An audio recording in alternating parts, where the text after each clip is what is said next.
والجزمة السوداء كما نعرف أنها تفقد النظر وتمحي البقر وتشكد الذكر برا.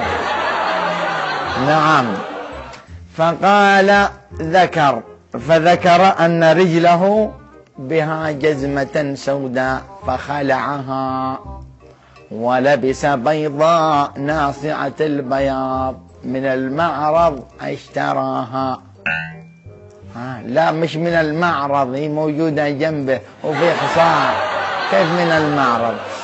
فلبسها فقال يا حسين فإذا به يتجلى حسين. قال له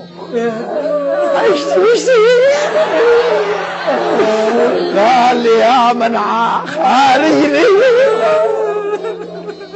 فقال له حسين كيف خارجك؟ قال خارجني من ذي؟ قال لأمي أشياء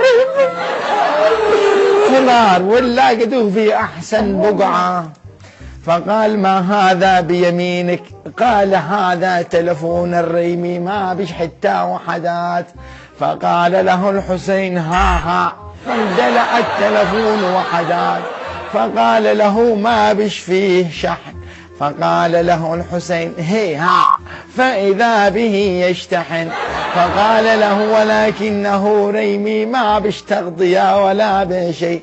فقال له ها فإذا به يتحول تلفون الثريا. فقال وماذا ينفع التلفون؟ قال اضرب يا حمار. فكان يشتي يفعل حق لا اضرب وليس اضرب. وقال ايش اضرب؟ قال 7 المهم اداله رقم.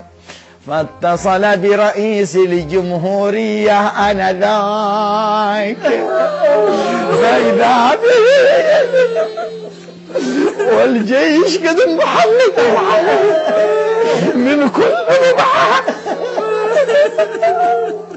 فسد